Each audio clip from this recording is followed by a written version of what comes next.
नमस्कार, कीर्तीज किचनमध्ये आपल्या सर्वांचे खूप खूप मनापासून स्वागत. आज आपण बनवणार आहोत दुर्मिळ, पारंपरिक आणि चविष्ट अशी चिंचेच्या फुलांची भाजी. चला तर मग लगेच रेसिपीला सुरुवात करू. सर्वात आधी फुलं काढून घेऊ आणि काड्या वेगळ्या करून घ्यायच्या. फुलांची चव आंबट गोड असते, त्यामुळे याची भाजी अतिशय रुचकर लागते. फुलांचे देठ काढून होत आहेत तोपर्यंत आपण हरभऱ्याची डाळ भिजत ठेवू. 2 चमचे हरभऱ्याची डाळ स्वच्छ 2 पाण्याने धुवून घेतली. नंतर गरम पाण्यामध्ये भिजत ठेवायची. यामुळे डाळ लवकर शिजते. या भाजीसाठी खूप काही मसाले लागत नाहीत. घरात असणाऱ्या साहित्यामधूनच ही भाजी अतिशय छान होते आणि पटकनही तयार होते. मी इथे एक लहान आकाराचा कांदा बारीक चिरून घेते आणि 5 ते 6 लसूण पाकळ्या. भाजी बनवण्यासाठी मी साधारण 1 मोठी वाटी चिंचेची फुले घेतली आहेत. 2 ते 3 मोठे चमचे तेल गरम झाले की यामध्ये अर्धा चमचा जिरे घालायचे. यानंतर ठेचून घेतलेला लसूण आणि जिरे अर्धा मिनिट परतून घेतल्यानंतर त्यामध्ये आपण बारीक चिरून घेतलेला कांदा घालायचा. कमी ते मध्यम आचेवरती कांदाही परतून घेऊ.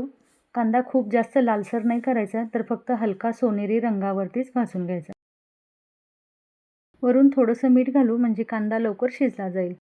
कांदा परतून होत आहे तोपर्यंत आपण निवडून घेतलेली ही चिंचेची फुले धुवून घेऊ. निवडून घेतलेली ही फुले 2 ते 3 पाण्याने स्वच्छ धुवून घेते. त्यामुळे फुलांवरील धूळ आणि इतर काही कचरा असेल तोही निघून जाईल. अशा प्रकारे मोठ्या भांड्यामध्ये पाणी घेऊन त्यामध्ये फुलं टाकून धुवून घ्यायची, म्हणजे फुलं वरती राहतात आणि याच्या काड्या किंवा काही इतर कचरा असेल तर तो खाली पाण्यामध्ये राहतो. तर इथं मी सर्व फुलं स्वच्छ धुवून घेतली आहेत. तोपर्यंत आता कांदाही व्यवस्थित परतून झाला आहे. तुमच्याकडेही अशी चिंचेच्या फुलांची भाजी बनवली जाते का, किंवा इतर कुठल्या फुलांची भाजी बनवली जाते, मला कमेंटमध्ये नक्की सांगा.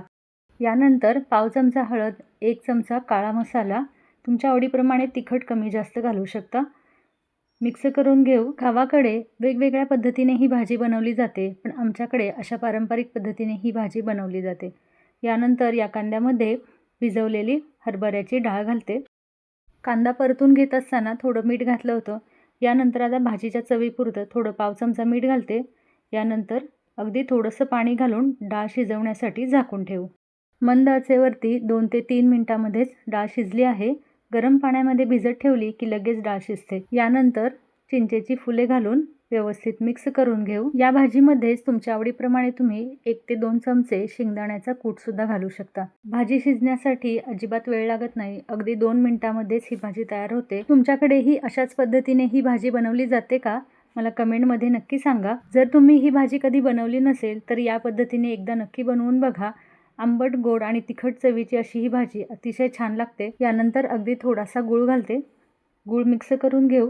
या चिंचेच्या फुलांपासून मी तिखट, आंबट असा ठेचा बनवला आहे. याची रेसिपीही तुम्हाला आपल्या चॅनलवर पाहायला मिळेल. गूळ घातल्यानंतर भाजीला थोडंसं पाणी सुटलं होतं, तर 1 ते 2 मिनिट झाकून ठेवून भाजी शिजवून घेऊ. 2 ते 3 मिनिटांनंतर इथे तुम्ही पाहू शकता भाजीला अतिशय छान रंग आला आहे. डाळ आणि भाजी व्यवस्थित शिजले आहेत.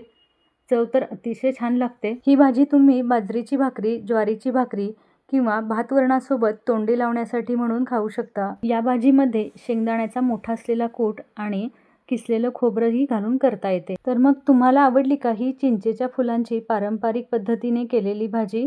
आवडली असेल तर लाईक नक्की करा आणि चॅनलवर नवीन असाल तर अशा साध्या सोप्या रेसिपीज पाहण्यासाठी कीर्तीज किचनला सबस्क्राईब करायला विसरू नका. ही भाजी तयार झाली की लगेच एखाद्या भांड्यामध्ये काढून ठेवायची.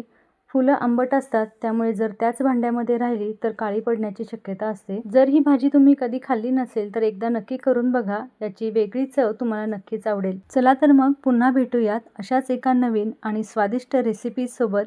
धन्यवाद.